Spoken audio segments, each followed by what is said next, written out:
And this is when I kind of start crying. This wasn't my I'll tell you when I started crying. Okay. This is Whose Creek Is It? The podcast where two sisters recap and pontificate about the show Dawson's Creek. I'm Miranda, and I've seen the whole series at least 5 times. And I'm Allison, and I'm watching this show for the very first time. Let's get started. So I don't know what to start with.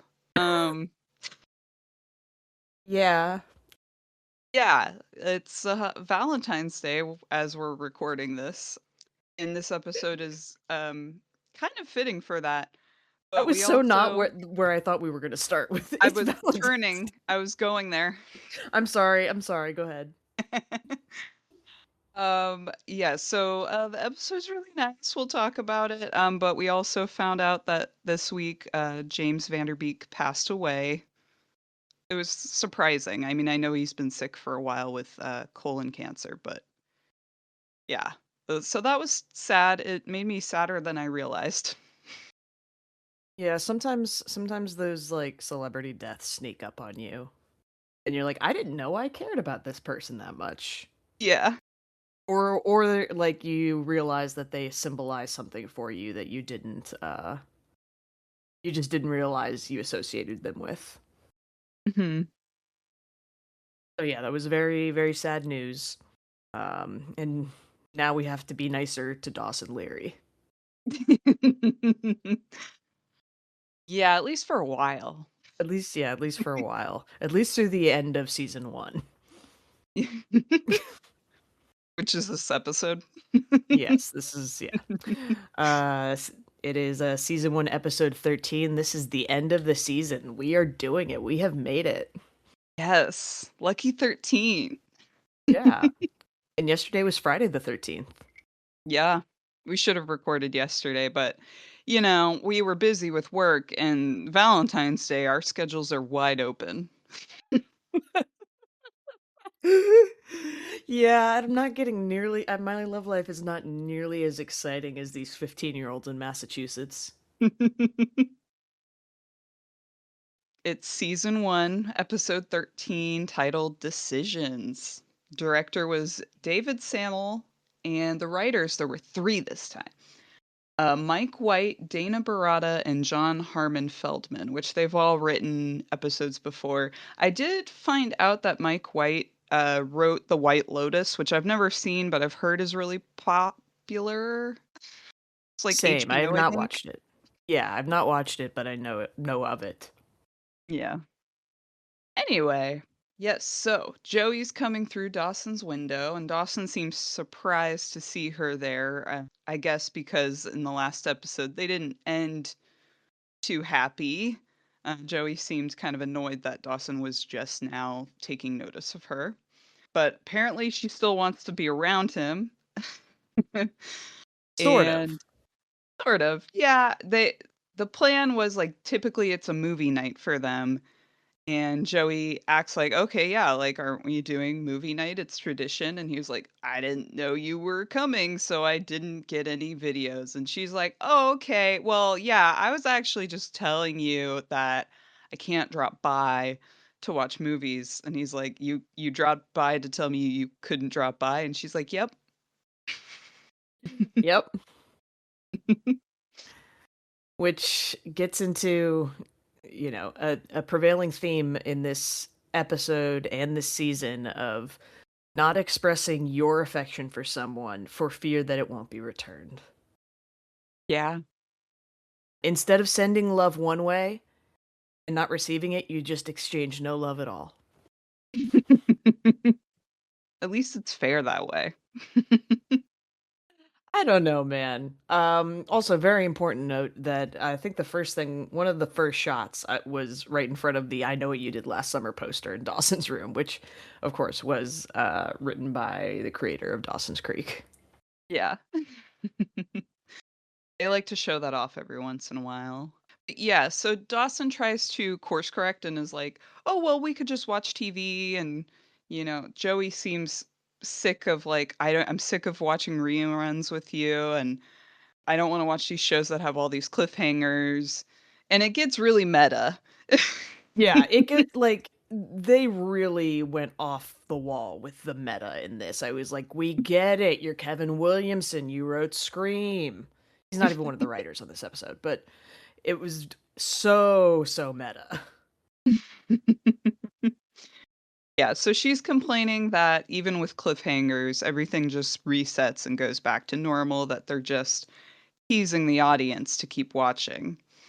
And Dawson's like, "Well, what if it does change things? Like, what if there's a cliffhanger and something does change?" And she's just very cynical about it and is like, I just think they're teasing us," Mhm. which we'll see. They kind of left us on a cliffhanger. So, It did. And I can certainly relate to Joey in that I think we've all been in those positions where maybe we have an area of our life we're not satisfied with, but we're holding out hope that something will change or that we'll be able to make a change. But we've been holding on to that hope and being disappointed by it for so long that you don't even want to hope anymore, if that makes mhm, sense. Hope yeah. is painful. Well, hope is painful when you are then disappointed. But once you stop hoping, then there's kind of no possibility for change. Yeah. Yep. Hold on a second. Do you hear anything from me? I did. I didn't. Is your neighbor's fire alarm going off again? Are you gonna No, call it's again? not that. It's like someone's playing music and I'm hearing some bass, so I was just a little worried it's picking up, but No, I'm not hearing anything. it'll be fine. If it's there, it's mellow, Yeah. probably. You know, you have your meowing cat, I have random neighbor noises. Yep. It Okay. makes us relatable. That and the low audio quality. Yeah. So Dawson seems really hopeful and Joey seems very guarded about everything. And we then go to Graham's house. Graham is talking to her passed out husband. Yeah. Seems like she's gossiping. Like, this is what one of the church people did. Yeah, and that seems like a really sweet way to kind of keep engaging with and connecting with someone who is in a coma or even with someone who has passed is like kind of tell them what's going on in your life. Tell them what they've missed. Mhm. So yeah, it's kind of sweet. I like to picture Graham's doing that like every day or two, just so she has someone to tell the news to tell all the little gossip. Like as I understand it, one of the best things about having a partner is you get to tell them all the gossip. You get to tell them everything you actually think about everyone else. Yeah, exactly. Yeah, and while she's talking to her husband, she says that her and Jen are coexisting. So, Yeah. I guess we're clued in that he's been, like, asleep or unconscious for 3 months, and Yeah. which I assumed it was much longer, and I'm like, "Wait, so it's been less than 3 months this whole season?" I think that's possible. These are teen relationships, so everything we've seen could have unfolded very quickly. Although, yeah, that doesn't seem super. I would think that it would have been longer since I had assumed that Jen's grandfather had been sort of in a coma slash unconscious well before she got there. And also, I just was like, I don't think most people in a coma or persistive, it's not a vegetative state, it's some kind of coma. I don't think they're just laying in their bed at home. They feel like they usually require, like, he would need a feeding tube. And I suppose Grams is a nurse, but we don't see quite that much. I don't know. It's a TV show. Yeah, it is strange. I was gonna say, who's replacing the bedpan? Um, but Yeah. it does make me wonder, like, why did they even like, I understand finally comes home to roost the reason why this grandpa is here, but I'm like, why did he have to be unconscious like the whole season? Because that didn't really give us a chance to see his relationship with Jen. But like in this Yeah. episode, we see that like Jen apparently has some connection to her grandfather that she doesn't have with her grandmother or assumedly anybody else. So I'm just like, did you guys just not want to like pay someone to talk? Like, Yeah, it seems like it was kind of a missed opportunity to show what what Jen's grandfather means to her and sort of maybe show the difference she has in the relationship between with her grandmother and her grandfather. So it does seem like kind of a strange choice. yeah, but Jen is overhearing Graham's talking to her grandfather and saying that they're coexisting and all that stuff. Jen quickly goes in there to talk and says that she's going to school. She says goodbye to Gramps, Hmm. and then all of a sudden he says goodbye back to her. Yeah. Which I'm like, your wife has been talking to you probably like every day, but now that Jen has said goodbye. Yeah. I could see I do believe there are people in that situation who would find a reason to be offended or bothered by it. It seems like Grams is very much just like, "Oh my god, you're here." Um Yeah, no, yeah. that's good. I was just like, it's kind of funny. Yeah. That like, "Oh, the woman who has been changing your bedpan and managing your presumed feeding tube Mhm. is just she's the background noise." Yeah.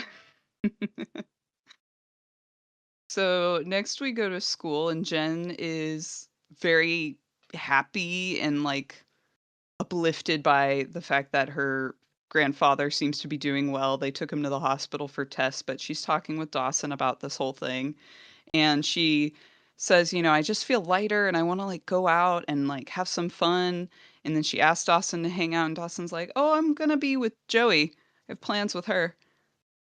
Which she's clearly very disappointed about, which sort of leads there's a slow build of her mm, coming to terms with her feelings for Dawson. But also I was like, I my grandpa's better, let's hang out. Was I not it would not be my assumed response. I would assume that if my grandfather that had been unconscious or in a coma for months was awake, I would then want to be at home so I knew what was happening, but people are different. Yeah. So while they're talking, Joey walks by, seeming very distracted. They call out to her, and the first thing she asks is, "How do you get a passport?" And they're like, "Why?" And she was told by Miss Tringle that she was getting a scholarship to go to France because another girl didn't want to leave her boyfriend. Yeah, which is like, girl. It's France. It's France and it's your high school boyfriend. I don't know. Although it's the trip is for a full year, right? It is. We find that out later, yeah. Okay. Because at first I was like, I thought it was for the summer, and I was like, why would anyone say no to that? It's just a summer. But then it started to make a little more sense. Both the previous girl and Joey's hesitation when it's like, oh, it's a whole year. That Mhm. that's pretty different. Yeah. She's thinking about going. Jen seems like legitimately happy for her. Hmm. And not just like, "Oh, good, you're leaving," but she was also like, "Oh, that's so great for you." And Dawson's like, "Yeah, I'm fine." Wow, that's great. Yeah. And Joey says she has 2 days to decide and that she would be leaving in 2 weeks if she did go, which I'm like, "There's no way you're getting a passport in 2 weeks. That's expensive, trying to get that to happen in 2 weeks." Yeah, and I was also wondering about like the scholarship of it all. I was like, this, I feel like this would be there would be expenses to this, but that's not the story. The caveat or the conceit of the story is that she's getting the scholarship. Mhm. We assume it includes flights, room and board, and education. Yep. And you know what? Good for Joey. Yeah. Although I have a sneaking suspicion of how this is gonna turn out when we get to season 2. How? I somehow just think probably they're not gonna completely remove one of the main characters and main points of dramatic tension. Somehow I don't think they're just gonna, like, write her off for the whole season. That's fair. Maybe Dawson's gonna go to France with her. Maybe, or maybe I hope they give her a good reason. It's not just like, "No, I love Dawson." I hope it's like, I don't know, Bessie breaks her leg or something. Like, it's some I mean, I don't want more bad things to happen to Joey, but, like, I also really don't want her to say, "No, this boy that's been stringing me along finally is kissing me." Yeah, I get that.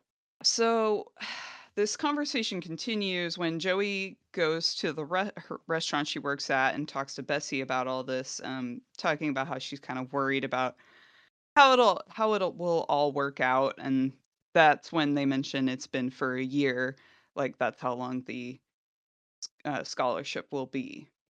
Mhm. Um, and during that time, Bessie's like, "Oh, by the way, like you need to visit your our dad in prison because it's his birthday." Yeah.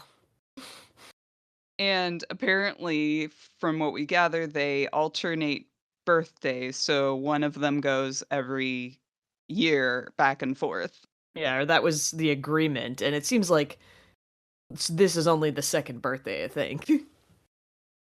Yeah, maybe. It's hard to know how long that's gone on. It's like, well, I guess it kinda depends on, like, we don't really know when her mother passed away, Mhm. um, and when her father went to jail, so Mhm. yeah, but, Bessie's like, "I know you're angry, but he's still our father." And I think she says something like, "Our Father who art in prison." Hallowed or cursed be thy name, or Yeah, which I hate that reasoning, but I also kind of agree with it of like, well, they're our family and sometimes you just have to suck it up. yeah, it's that feels like a big tension right now, and, like, socially and culturally. And I agree that there's a certain extent of, like, that sort of through thick and thin approach is what makes family valuable, makes you feel like you have something to fall back on. But it depends on people going, all right, this is the hard part where I have to show up.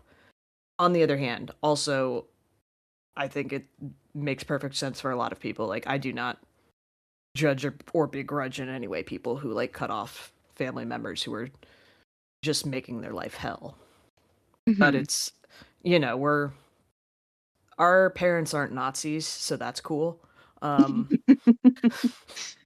but I think you and I also missed out some on just growing up so far away from family and not being able to, so far away from extended family. And I think you do kind of miss something in feeling that you don't have that sort of default network to fall back on. Mhm. And I think it forms you into a person who relies less on people when you have less of a community. Yeah. You either, yeah, if you don't have the community, you learn to do it all yourself. And sometimes that works, and sometimes it burns you out, and sometimes it destroys you, or I don't know, who can say? But Joey has big feelings, and she's 15, and she's mad at her dad for cheating on her mom before her mom died. Yeah, all valid reasons. Yep. So then we see Pacey riding his bike just down a street, and a police siren goes off. And it is Doug Mm. bothering his brother.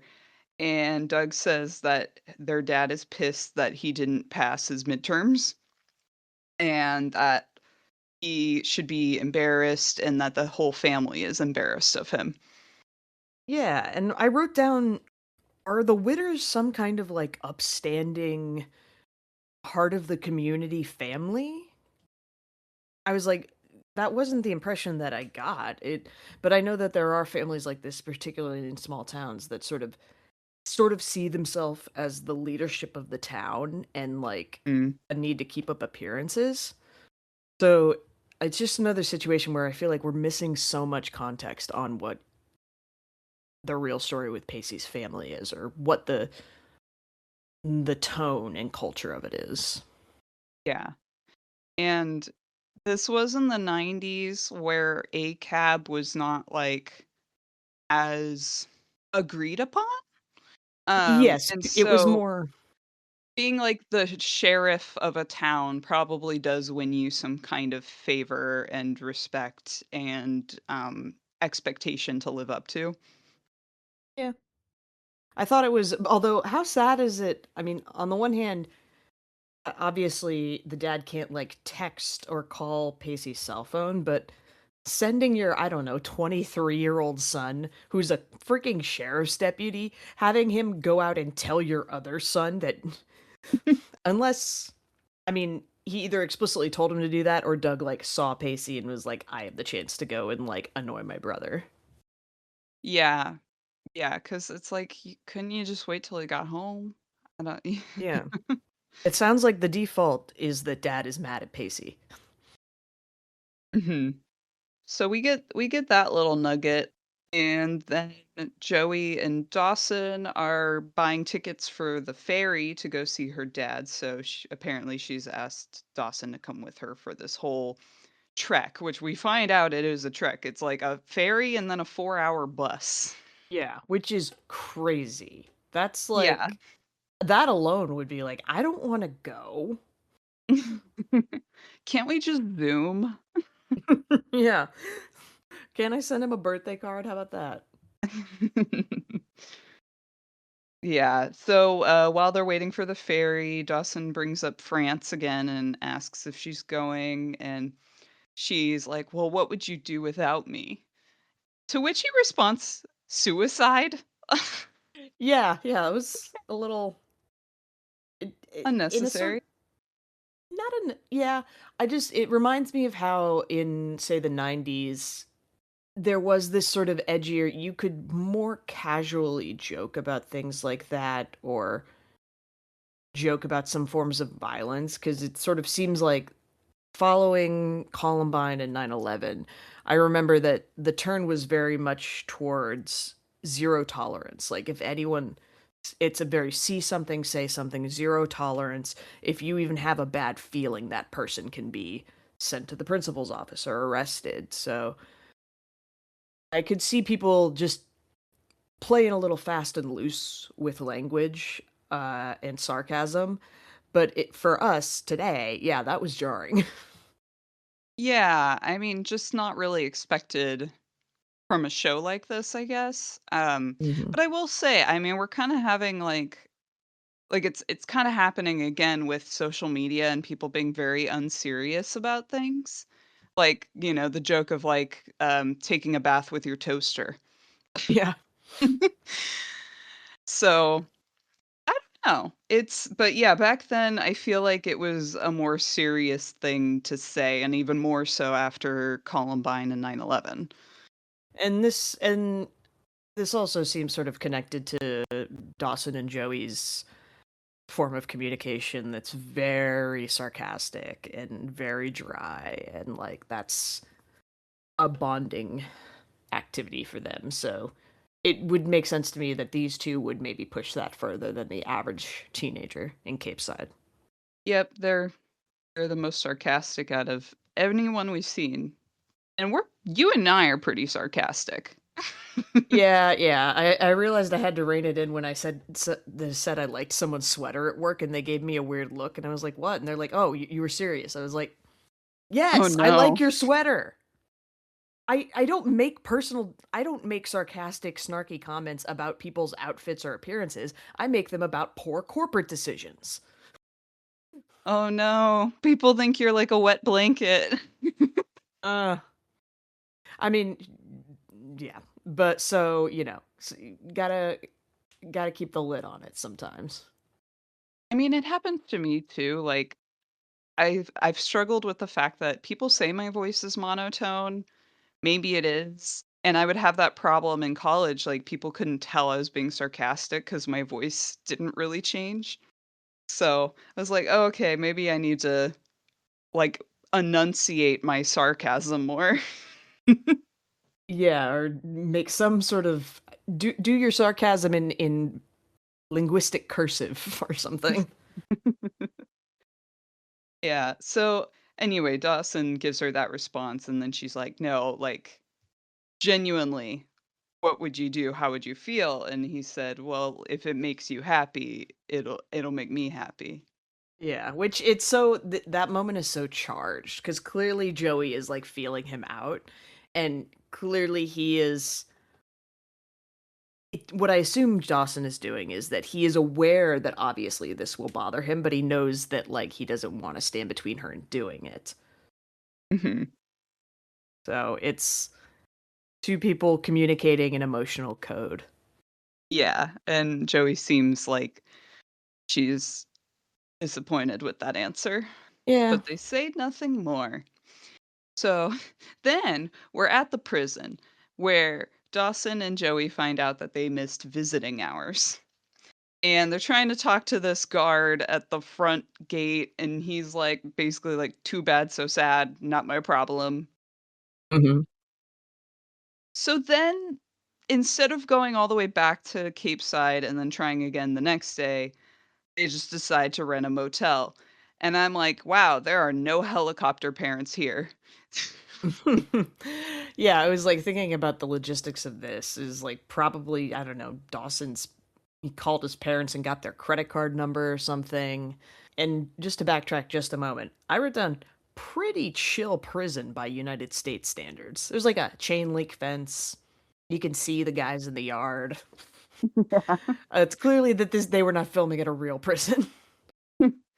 Yeah, no, later when she has that emotional talk with her dad, which we'll get there, I was like, this is a soundstage.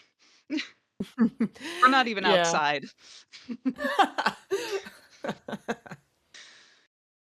But yeah, these two 15-year-olds are just sharing a motel room.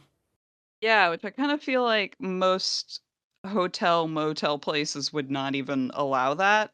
But this place looks kind of seedy, so Yeah. you know. So, Mhm. yeah, they're there and they're gonna go to bed, and all of a sudden, like, Dawson's getting really awkward about laying in bed with her. And he's like, "Well, Yeah. it's a different bed, so it's different." Yeah. And clearly something has been different for Dawson since the beauty pageant. So it's just sort Mhm. of this bubbling it's constantly under the surface, this just things have changed for him. Yeah. Yeah, and he even offers to sleep on the floor, and Joey's like, "What? No. Like, just lay next to me. It's fine." Stop being weird. And while they're in bed, Dawson tells her that he'd really miss her if she left, and that he's been thinking about her a lot. Yep. And Joey is just like, "Okay, if you're not gonna say more than that." Yeah, she says, like, "What are you scared of?" Yeah, which that was an interesting way to go. And it seems like what he would be scared of is obvious is that you have this long-standing friendship, and I would assume that the fear is that if you take it to this romantic context and it doesn't work out forever, then you potentially lose this lifelong friend. Yeah, no, I think I would be in the same boat. I wouldn't beat Mhm. around the bush so much with it as he does, but, like, I would be like, "Yeah, I'm kinda hesitant about this whole thing because this relationship is Yeah, important to me." yeah. But I did notice the plaintive piano in this scene. You've pointed it out before. Dramatic piano. I got it this time. It's a reoccurring thing forever in this show. Got it. So, Jen and Grams are at the hospital, and, they seem really happy that Grandpa seems to be doing good, and Grams is like, "They said we were lucky, but lucky has nothing to do with it. It was our prayer and faith that, like, did it." And Yeah. Jen's like, I kind of doubt prayer was what was going on.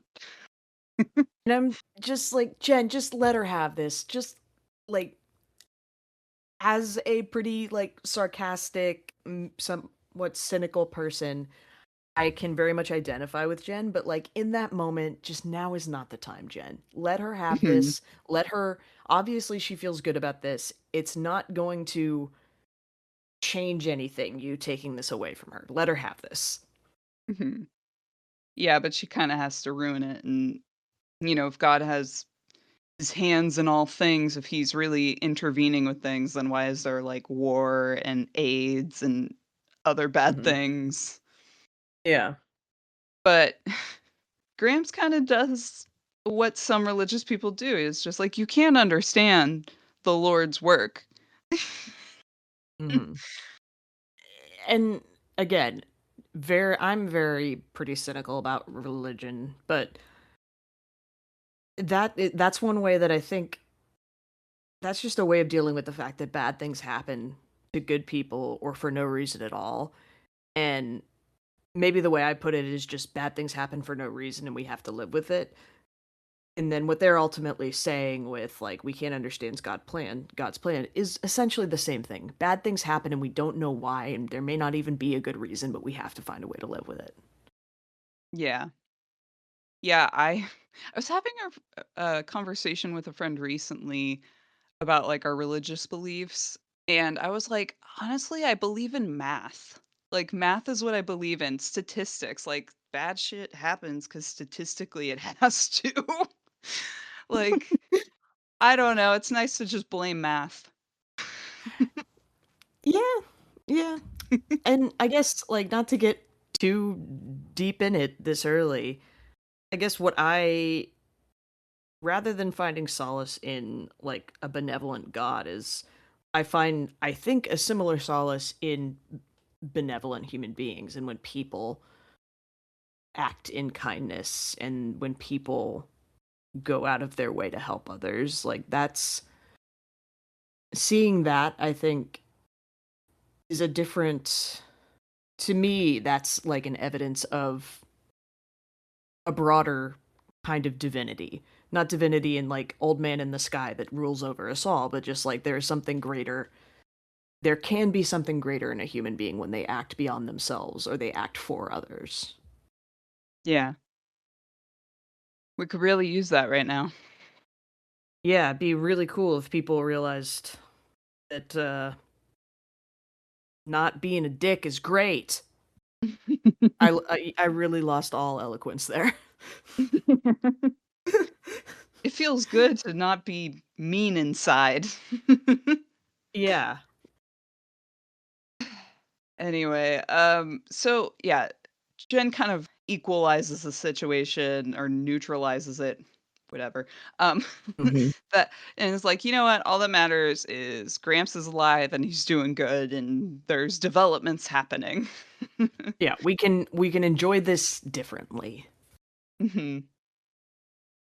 Yeah, so then we pop back to Joey and Dawson that have made it into the prison during visiting hours, and Dawson's like, "All right, well, have fun. I'll just be outside." And Joey's like, "Oh, nuh-uh. You're staying right here with me." Yeah, don't leave me here. Yeah. So then we see Joey's dad for the first time. He comes and sits down. Joey's posture just totally changes. You can see that she's very like bothered just being in his presence. Mhm. And he tries to soften the situation. Her dad's like kind of making jokes, and he says like that she's beautiful, to which she's like, "No, I'm not." Which, like, I mean, in 1998 or 1999, I, I feel like today there's a bit more of an expectation that you say to your daughter or like femme child, you'll say something other than "you're pretty," but like, feel like that was much more the default and acceptable then. And yeah, in the first few moments with Joey's dad, I was like, oh, I see. He's like for a middle-aged guy, he's like reasonably attractive. He's kind of he leans into some charm. It's like, yeah, he's a well-meaning guy that you can't rely on. Mhm. So Joey's just really being a jerk. And I mean, she has right to, but God, this is uncomfortable to watch. Is just her dad trying to connect with her, letting all the insults roll over him and not like interrupt what he wants to talk about. Um, Hmm. yeah, and eventually he does say like, "Well, what do you want to talk about if like you don't want to talk about school or whatever?" And she kind of pauses and is like, "Oh, I guess nothing." Yeah. And this whole situation is like happening while Dawson's just sitting there and I'm this is uncomfortable. Yeah. So eventually, like, yeah, Joey gets fed up and is like, "Well, I should probably tell you that I'm going to France because, like, you know, I'm leaving and I'm better than this, basically." Yeah. And her dad is talks about like, "Hey, I just want to like have our family stay together and all this stuff." And she's like, "Well, our family doesn't exist anymore." And then she leaves. Dawson looks like he's about to follow, but then Joey's dad is like, "Can you please tell me about her? Like, I know nothing Hmm. about her." So it seems like they don't communicate with him all at all except for maybe his birthday. Yeah. Um, yeah, so Dawson starts listing off wonderful qualities about Joey, says that she's like smart and beautiful and funny and honest, and then he kinda starts talking about himself. He's like, "She's really great for me," and Yeah. And it, obviously the point of this scene is like the audience and Dawson seeing how he really feels, and that really that resonated. That feeling of like I need to talk out loud to someone else to figure out how I really feel about this. Like it in because I'm being forced to verbalize things to someone else, it makes me really inspect how I feel and what I think. Mhm, totally, yeah. Yeah, says, like, "She's my best friend. She's more than that," and then it's, like, the pause and the staring somewhere else, like, in a haze, like something Yeah. finally clicks. Mhm. We next see Dawson and Joey are back in Cape Side, and Dawson's kinda being weird, and Joey's like, "Why are you being weird?" and wants to know what her dad said to him, and Dawson's like, "You shouldn't have left. You should have talked to him because, like, I don't know, that was the whole point of going there, and, like, you're never gonna get over your emotional stuff with him if you just keep, like, avoiding him." Yeah. Which on the other hand, I don't yeah, that's a tough moment of like he's right, but it also like it's very soon to come at her with that reality. So it's kind of I see both ways. Yeah, she admits, like, "I can't forgive him, and I kinda hate him," and all this stuff. Dawson's like, "Well, you need to tell that to him, because then you can only be free." Yeah, there's like, okay, you feel this way. It's great that you've arrived at the point that you can acknowledge that. Now you need to say it. Yeah, but also he should take his own damn advice. Yeah. Then Dawson brings up, "So you have decided to go to Paris? It seems like you're just running away." And she keeps doing this thing of like, "Well, give me a reason. Why should I stay?" Yeah, and I don't know, to me it seems like so obvious that she is giving him this wide opening. She's essentially saying she's almost making the first move because she's saying just say the thing. I'm inviting you to say it because if she wasn't interested, if she didn't have if she didn't want them to be more, she wouldn't continually keep asking him. Yeah, and it's like, "Here's your chance. There's a deadline to this answer because 'cause I'll Yeah. be gone, Yeah. and I need to know." So, yeah, he says nothing to that. There's just, like, some prolonged eye contact, and then Joey gets in her rowboat and row away, which is like, how do you row away angrily is it's a hard sell. Yeah, I wonder how they probably had to rehearse that. Like, trying to get in the boat without falling down and then rowing at a decent speed to seem like you're angry. Yeah. So, we are at, Jen's house. Grams comes to tell Jen that grandfather has had another stroke. Jen starts kind of freaking out, like, "I don't understand." He was starting to do better, and, Mhm. Graham's kind of, "This is just what happens, and God has a plan, and, we should just pray about it to, like, help." To which Jen's like, "Well, how is that gonna help anything? Like, how is praying gonna change what God does?" To which, Grams is like, "Oh, prayer doesn't change God, it changes me." Which I'm like, "Honestly, okay, I can get down to that." Like, Yeah, it like if Grams can recognize that like ultimately I mean, what is like a prayer is a hope. It's an expression of hope, and it's yeah, it was so tough to watch because both of these people are obviously so affected by the subsequent stroke.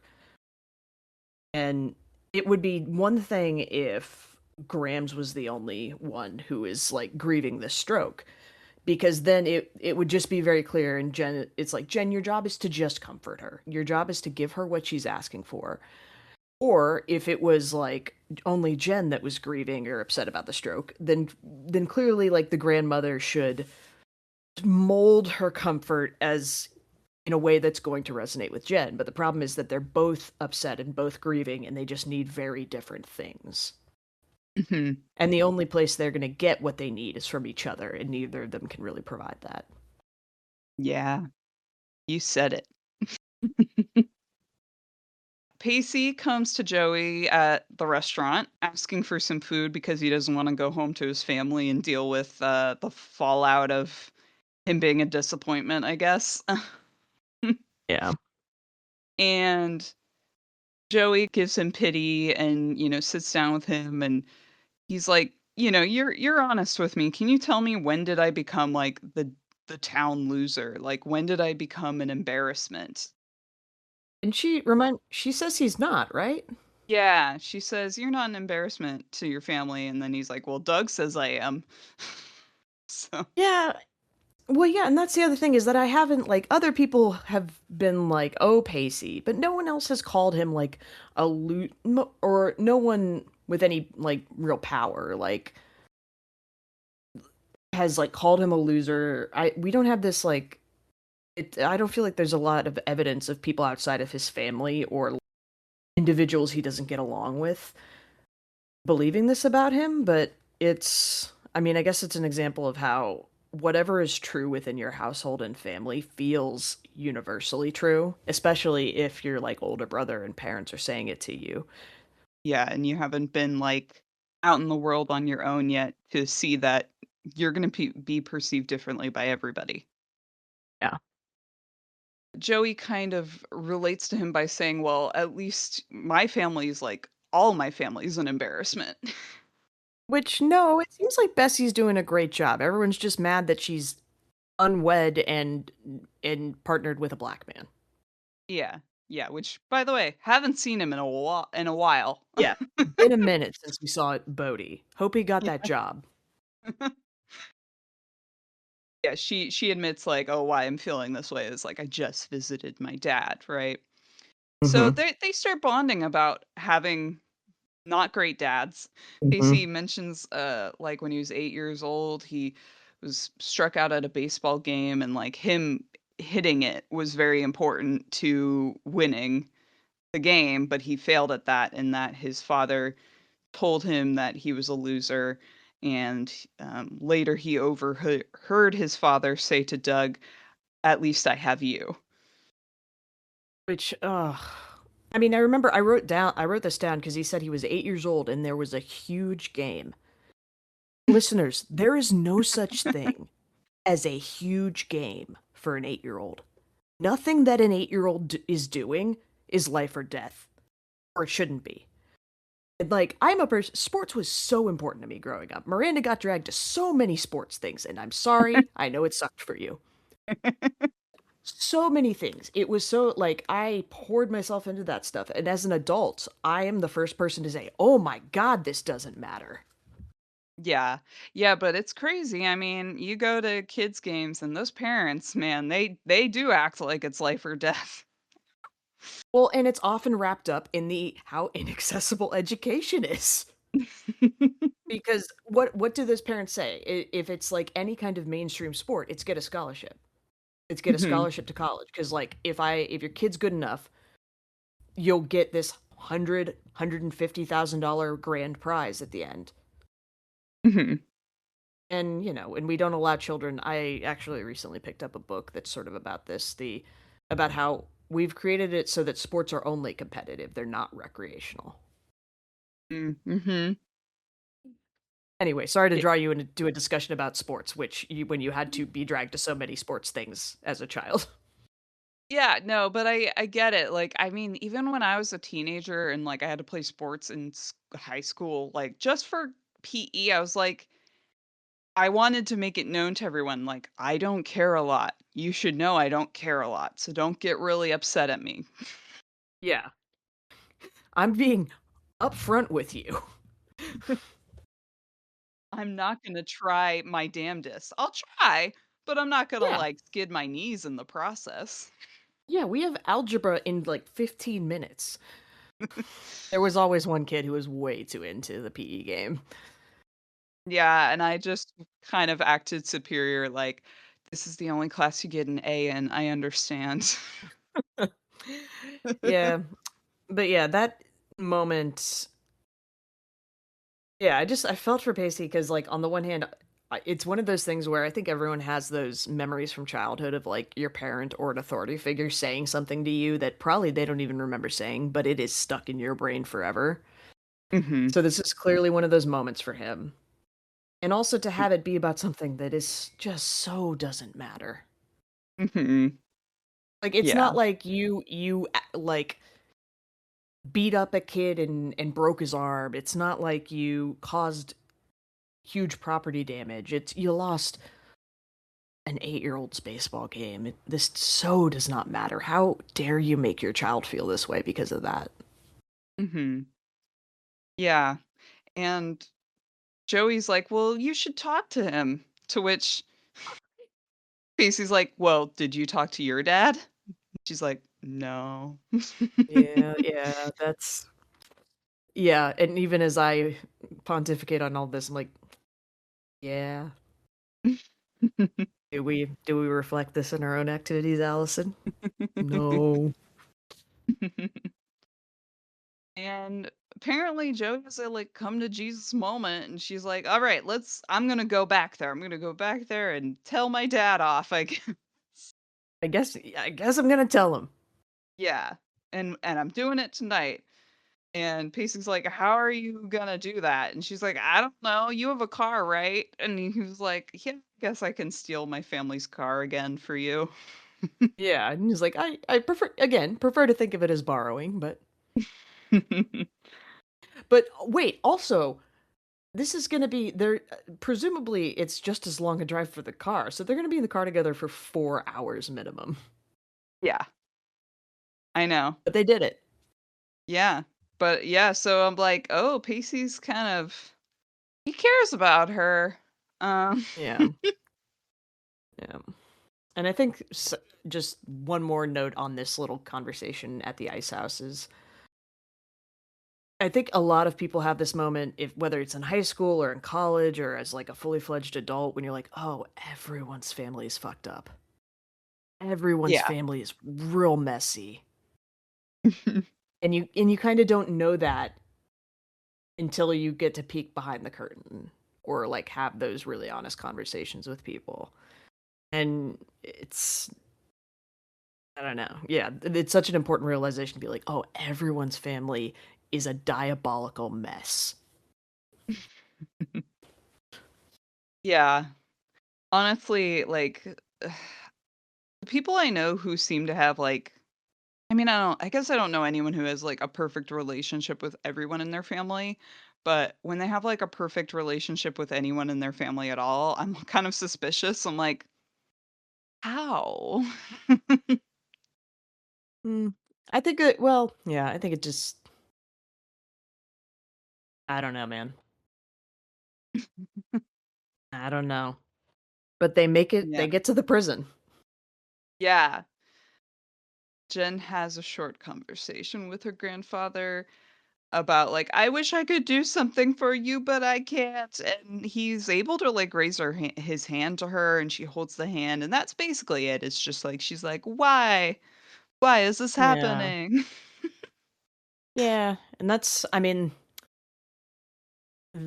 in that situation where you are so invested in something and it's affecting you so much emotionally, it can be part of what makes it so hard is feeling like there's nothing you can actually do to impact it. So it's and it feels so incongruous that this thing that is hurting you so much and that you feel like so much of your life hinges on is something that you really can't move the needle on. Yeah. Later, Jen goes to Dawson and says, "Hey," like, she climbs through his window, to which he's surprised by, and she's like, "Yeah, so my grandpa's really not doing good, and I feel like I'm losing everybody." Yeah. And she just does the most uncomfortable my life is in shambles laugh. Yeah. Yeah, and so, yeah, she's like, "I feel like I'm losing everybody, and I miss you," and he's like, "Okay, I'm here, though." And she's like, "Well, you're half here, and it's my fault." And what I just kept thinking was like, what are you seeking here? Because if you're seeking comfort and a level of intimacy and just someone to support you, there's no reason he can't do that. But we've positioned romantic relationships as like in this as this hierarchy of like you can only get the apex of support from this type of relationship. And I just wanted to like shake them both and be like, you don't have to fuck to be nice to each other. Her behavior is very, like, territorial, like, "You're either mine or hers." Yeah. Which maybe in this moment when she's losing something that is very solidly hers slash hers and her grandmother's, maybe that's a little more charged just because she's like, I'm losing this thing that I thought was mine. Yeah. She kind of, like, pity asks him to spend the night there. Yeah. And he's like, "I mean, I guess." And so they lay on the bed, and Jen's kinda, like, leaning on his chest, like, really getting cuddly, and he looks terrified. He looks That is what I wrote wildly down. uncomfortable. He looks so scared. I don't understand. Like, I mean, any girl trying to make a move on you is not a scary thing, Hey, no, I think boys do get scared. And I think there's multiple like I feel like it's completely legitimate for a boy to just be like, "Oh god, this is happening. I don't want to mess it up." I don't think that's what's Yeah. happening in this situation. I think it's just Dawson's being forced to like really decide what he really wants to do and if he really if Joey is who he really wants, then he's trying to like ride this line between I don't want to reject Jen in this horrible moment, Mhm. and then also a girl is touching him Yeah. In his bed. in his bed. So, okay, yeah, we pop back. Pacey bribed the security guard with only $20 so Joey could see her dad. And I'm like, this federal prison is pretty lax. Yeah, it seems like a pretty chill like $20 is more than back then is more than it is now, but also it's it just seemed like another demonstration of like even if Pacey doesn't like fulfill his family's idea of like an upstanding socially well-off citizen, it's like Pacey has people skills. Pacey knows how to sort of navigate the world and like cuz he's immediately just like, "Okay, I hear you that the rules are this. I know that the rules are not the end all be all." Mhm. And it also shows, like, how much empathy he has for people in his life, that he's doing all Yeah. this, you know? Yeah. So, this is when we get to what I think is clearly a soundstage. I did not know I believe you, but I didn't really, like it didn't I didn't, like, clock it. Yeah, I know. I just was like, "This just feels strange." Standing in the dark at a chain link fence, and there's this light above them. I don't know. Anyway, so Joey is talking to her dad through the fence, and she kinda lets it out. She's like, "You really messed up. Like, Mhm. everything you've done has led to you not being in my life, and, like, you don't know me at all, and, like, that really sucks." Yeah. Yeah, but then she's like, "You know what, though? I'm gonna be alright. No thanks to you." Yeah. And she's like, "I only have one question." And then she kinda gets, like, all, like, shy, I guess, and says, like, "Do you love me?" To which her dad immediately starts, like, crying and is like, Yeah. "Of course." And this is when I kinda start crying. This wasn't my I'll tell you when I started crying. Okay. Um, yeah, her dad says, like, "I love you more than you'll ever know, and I'm sorry." And it really seems to resonate with her, like, this is when she gets emotional, and it seems like maybe she's, like, releasing some of this burden she's been carrying with, like, resentment of her dad. And Mhm. he says, "I think about you all the time, like, you're very important to me in my life." And Mhm.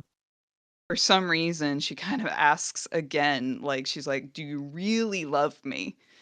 And then she says this thing that's really sad and it makes me cry because I'm 15 years old and I go through every day of my life thinking nobody loves me.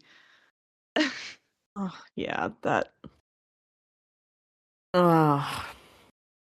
Yeah, that is just really sad and painful. That feeling of like, obviously, there's people who care about her in her life, but I can see why, in the situation she's in, having to be as independent as she is, and I could see her being like, "I'm no one's number one.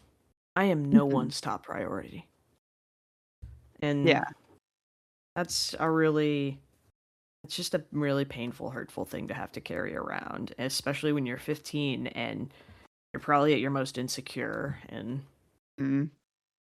yeah, she's just I mean, the whole episode, she's just been begging for someone to choose her. Yeah.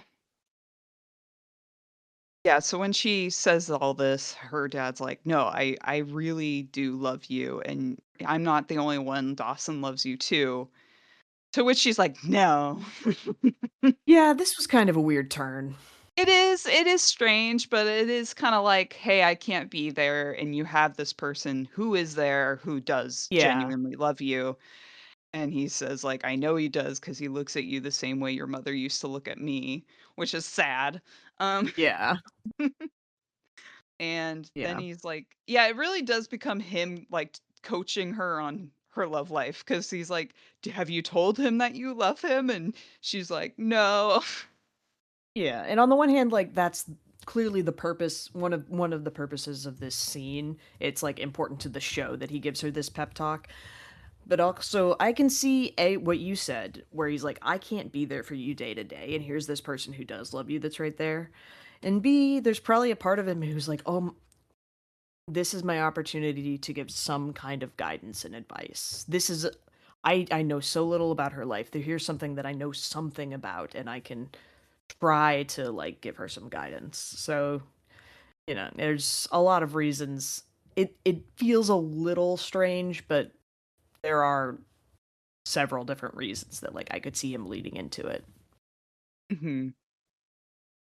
Yeah, and so he does give the advice of, like, "Don't wait, you should tell him." And their conversation ends with them touching hands through the chain link fence, and Sarah McLachlan's song "Angel" is playing in the background. Yeah, and we'll get to it, but good lord, the music budget on this episode. Yeah, I know, right? But I was like, I think this was probably before all those commercials about abused dogs had Sarah Yeah. McLachlan's song Angel. Yeah. It was really genuine at that time. Yeah, it wasn't synonymous with suffering animals. Yeah. But yeah, the season ends with Joey saying, "I love you, Dad," and then she leaves. Mhm. So, oh, Yeah. I did also want to just shout out the actor who plays her dad because I think he does a phenomenal job. Like, Yeah. is it just me? Like, I feel like he did a great job I thought with he what. did yeah, with what he had, I thought he did a good Yeah, job, yeah, it was especially in Gareth. that first scene. Yeah, Gareth Williams. I don't know if he's in anything else. I didn't bother to check, but I I liked I liked their scene. It was very good.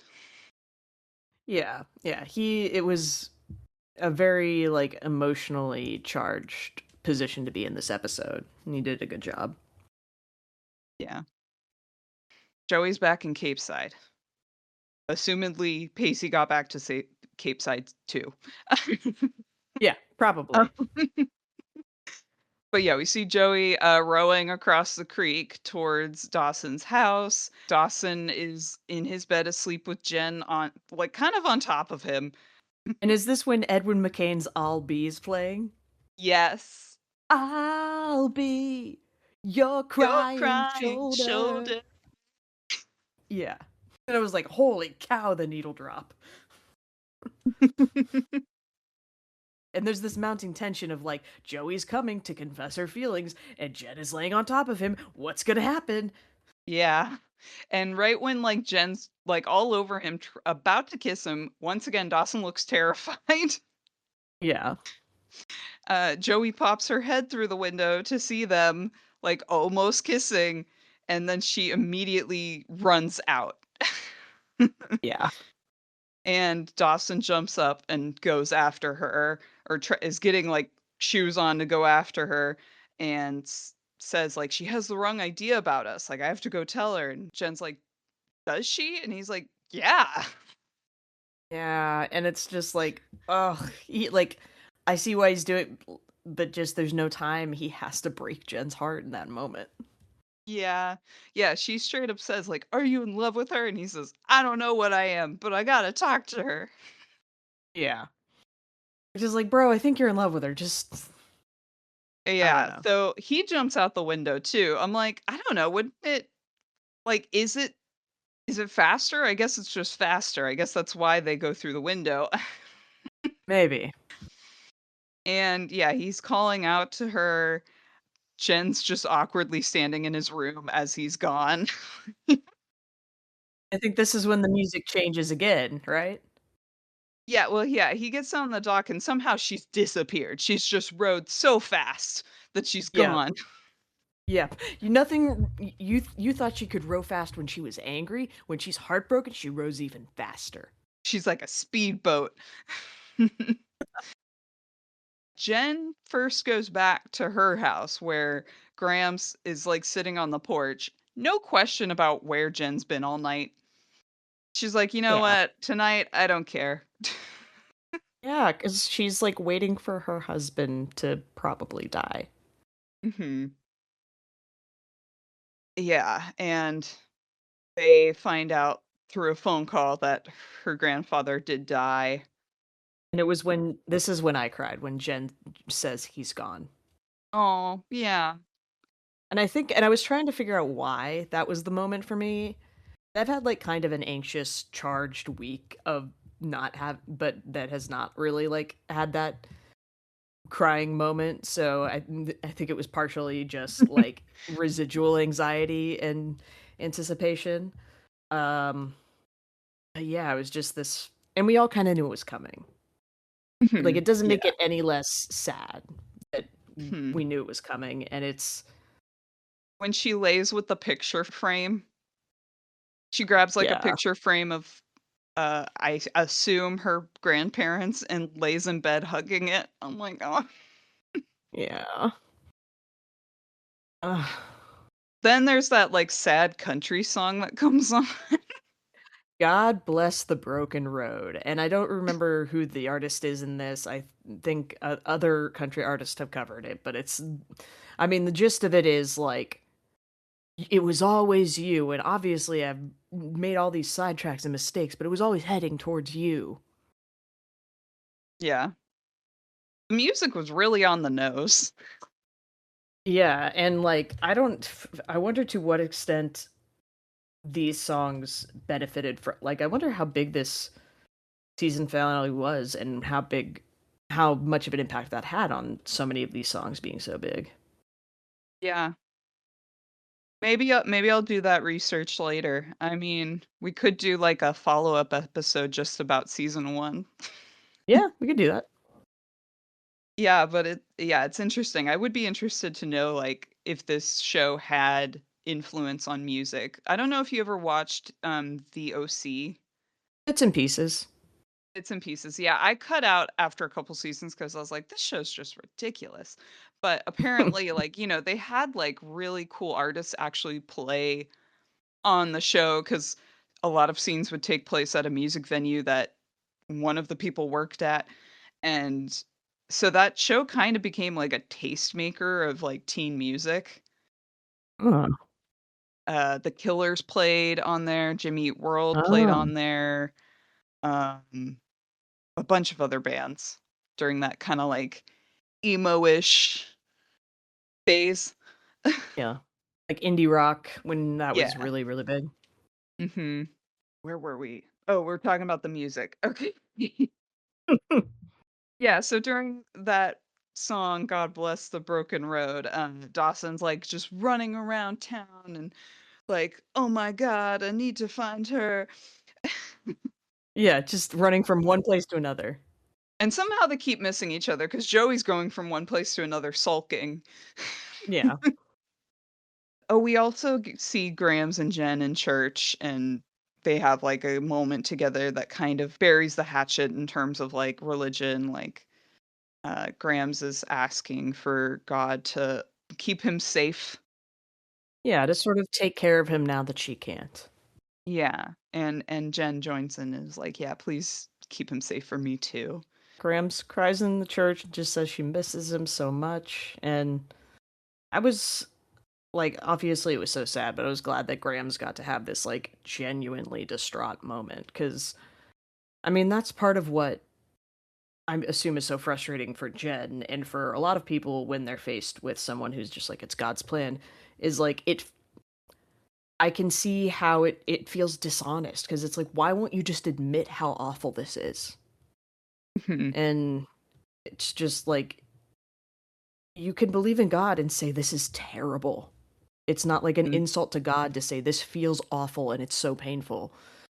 But I think when you if you want to believe that everything is God's plan, then it almost I could see there being a kind of sacrilege to saying, "This just sucks." Because mhm. whatever this is, God made this happen in your mind. Yeah, so it is nice for her to have that, like, genuine, like, fragile moment. Yeah, Yeah. and it made me think about them just it's just them in the church, and it made me realize that I would find an empty church a pretty comforting place. It's just there's a there's a gravity to it, at least, this kind of more traditional church. Uh, when you see beautiful architecture and stained glass windows, there's consciously or not, you know that a lot of time and thought has gone into this, and this is a place that people go in and out of, and it's a place people go when with hope or with grief. It's like a designated place to To have feel? these to feel. Yeah, it's a designated place to feel, or at least that's how I would perceive it, particularly when it's empty. I feel like a church full of people to me is more about performance, and that's why I would much prefer an empty church. Like in travel to some to Europe, and you see like centuries old churches, and they're so beautiful, and like I'm glad to go and look at them and see them. It's more just the environment you've created, and maybe maybe it's prejudice, but like when I see a bunch of people at a church, I'm just thinking about how they're all performing, about how they're all trying to figure out what's the right thing to do. What am I supposed to be doing right now? What do people think of me? What are they, is anybody looking at me? Am I wearing the right thing? Am I saying the right things? Do I look like I care enough? So Yeah. somehow an empty church feels so much more both solemn and comforting than a full church. Genuine. Yeah, genuine. Yeah. No, I get that. There's probably a good chunk of people who it does kind of feel like performance. Um, Mhm. and I was kind of thinking when you say about like this beautiful architecture and like all this time people put into these spaces and care, like maintenance and stuff, it kind of goes back to what you said about like your faith kind of being in like humans doing kind things or great things. And like Yeah. churches, like the actual buildings themselves are kind of like signify that. Yeah. Because there, it's a lot of time and effort and money that goes into creating this space that exists to bring people together and comfort people. Yeah. But also they should tax churches. I mean, yeah, if they're going to tell people who to vote for and like drag us all down with them. If therapy costs money and is taxable, Yeah, bro. If my therapist has to pay taxes, your priest should too. I don't know. I haven't inspected that statement super hard, but like it not all churches are charities. Let's put it that way. yeah. Yeah. Some do good, but some are really performative. Yeah, some of them exist to make mediocre middle-aged white men into influencers. Yeah. So, Dawson comes back to his room, kind of given up on finding Joey. He goes to open his closet and of course Joey's in the closet, which always Yeah. sounds so funny. Yeah, and that was established pretty early in the season as like a thing they would do when they were kids. Mhm. But man, she really gave him the go around. Yeah, it was a like a scavenger hunt for Joey that just brought you back where you started.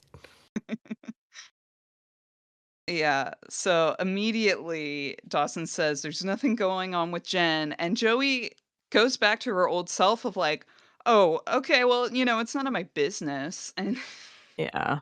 and then he's like, "No, it is like I know we say too many big words." I brought it up Yeah. like 2 or 3 times. Yeah. Or I guess she says like or indicates that she's tired of things being said without really being said. Um Mhm. and is like, if this is all we're gonna do, we need to move on. Yeah. It's the pain of that like sameness and hoping something will change and the disappointment of being of your hope constantly being dashed. Yeah. And I've felt that with like a crush where like you start out, you're really excited about it, and you think like maybe there's something going on, and then over time nothing happens, and you're kind of like, okay, maybe I'm wrong. And then at some point, it's just better for you to let it go. Yeah. Although I in those situations I am just as guilty as Joey of not just making myself plain. Yeah. Dawson, like she looks like she's about to walk out because she's like sick of this whole thing. And Dawson's like, "Well, are you going to France?" And then she's like acknowledges that it's the cliffhanger, you know. Yes. Um Yeah. and she's like, "We're never going to change, we're never going to grow up." And Dawson's like, "I can grow up." Yeah, and it's sort of that sort of seemed like a strange place to take it as like growing up. But it's like, what does growing up Yeah. mean to you, Joey? Like, Yeah. what does growing up signify in this conversation? Mhm.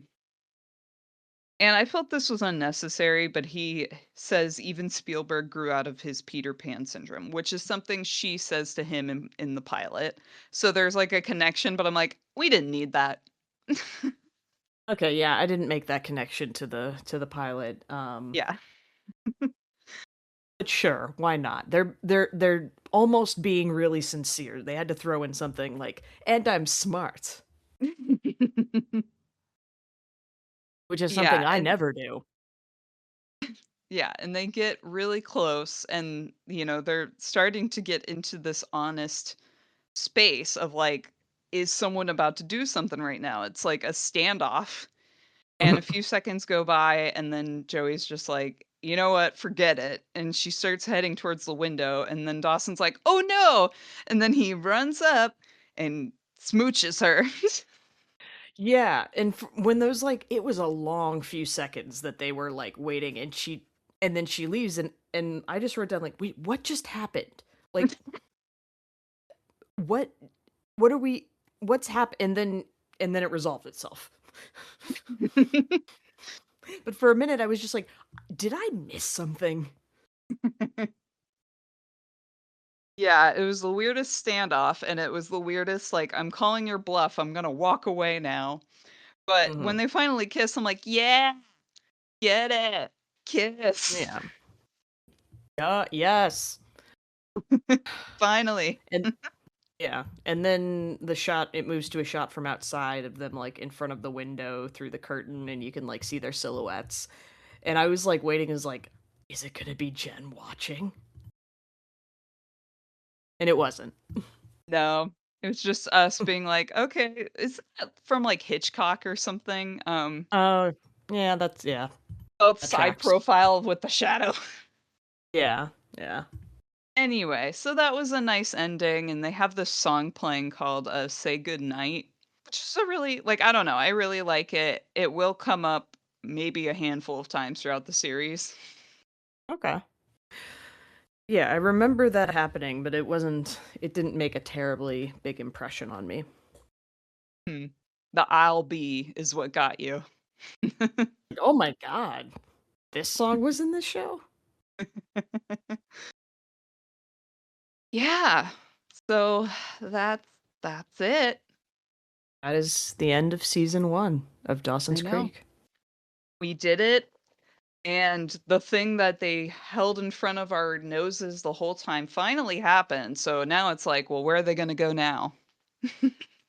Yeah, except I have no faith at all that like they've been so sort of capricious and back and forth. Everyone has been that I would not be at all surprised if we get to the first episode of season 2 and like Dawson and Joey are awkward and hate each other or something. So it definitely doesn't feel settled. For sure. Yeah. No, it's like, okay, so what are they gonna do after this? Yeah, because and you don't want it to feel fully settled on a season finale because you want people to come back. They're waiting to see if she goes to France. They're waiting to see if they stay together. That's what the cliffhanger's for. Mhm. Yeah, I love the "I'm going to France. I'm gonna be fine. I'm gonna be in a European city, and it's gonna be so cool. I'm gonna be so Yeah. worldly." Uh huh. I mean, I could imagine 15-year-old girl grows up in a poor family, like, that sounds magical. Yeah. Well, Yeah. and just to obviously she'd be alone and she'd probably be lonely and feel unsupported, but considering how much baggage she feels that she carries from her family in this town, it would probably be kind of liberating to go somewhere where no one knows her and just the only thing that she has to live with is her own choices and her own actions. Did you like this episode? I did, yeah. It was a good one. There felt like there were real stakes. I liked that it wasn't all about the like Jen versus Joey thing. I like it was very sad and emotional, but like I liked that finally we were getting some kind of real inspection of what's going on with Jen's grandfather. Yeah, but at the same time, I think poor Jen, this episode was terrible for her, but then Dawson and Joey, the episode's kind of great. I mean, it faltered in the middle, but by the end, they're like, "Yeah, let's be romantic." I don't know. I guess I see the kiss as like obviously it's this happy triumphant moment, but I don't think it's going to be like a lasting I fully expect that 10 minutes from now they're both going to be like, "Oh god, what have we done?" Mhm. So, Yeah, I think that's reasonable if you're first time making out with your best friend you've had since like you were a toddler. I'm like, yeah, Yeah, it's gonna be a that little that weird. would be like, oh, okay, this is different. Hmm. So yeah, I think but considering the finale of the first season, I think they did a good job of creating sort of a world and a cast of characters that like I can see this expanding. Like I'm dying to like get some more insight into Pacey's family and home life, Mm, and I want Jen to have an identity outside of dating Dawson. mhm. So like some of the things that are kind of frustrating about this season, it kind of provokes the hope or the anticipation of more of it, or Yeah, of getting more information. yeah. And you will get some of that for sure in season 2, and I think that's also when we meet a couple new characters. Ooh, So, that'll be exciting. yeah. Yeah. So, So, the end all be all of the season. Whose creek is it? I feel whose like it's a creek little is it? obvious. I don't know. What do you think? I mean, yeah, my instinct is Joey. Yeah. I mean, it sucks because it's like we could do it's everybody's creek, but like, yeah, everyone kind of had some movement in their story. I guess not so much for Pacey. Um, Mm-hmm. yeah, and then still don't know where Dawson's parents are. They're here and there. The parents Yeah, in the show are kind of in and out. yeah, and I think it. I just and I'm fully aware that I've chosen Joey multiple times over the course of the season, and I think I identify with Joey in a lot of ways, so that's part of it. But also, this did sort of, as much as it's a like, who will Dawson choose? That was kind of Dawson's only real like action is like sitting with that decision and having to acknowledge his feelings. Whereas it felt like this was like a monumental day in Joey's, or this was a monumental couple of days in Joey's life. Of like, I'm finally having some kind of moment with my father. I am connecting with Pacey about families and dads. I'm finally forcing Dawson to, or like really having this conversation with Dawson. So yeah, for me it was Joey's Creek. I would have to agree. It was Joey's Creek. I mean, she did row on it like twice. So, Yeah, just like operationally, she is the most likely to be on the crick. ah, we did it. This is a huge achievement for us. We did. We made it through the whole first season. Most podcasts never make it out of the I have an idea stage. Most of them never make it past like 8 episodes. For any listeners with us now, I know we don't have like a huge bunch of listeners, but we appreciate everyone who does listen, and yeah, we hope you got some entertainment or maybe even some feelings out of it, or maybe a laugh, who Yeah. can say. Mhm. And it's been good to do this with you. We haven't really done like a big project together. I mean, outside of planning a very stressful trip. That yeah, but you're great to work with. Thank you. There's definitely pressure of like it's like our first time working on a group project and it's like I guess we'll find out what kind of group project members we are. Yeah, and it sort of feels like I can be a little, I mean, A, it feels like you're in the driver's seat because you know the show best and you're kind of driving the episode, so I do feel like I have the easier job.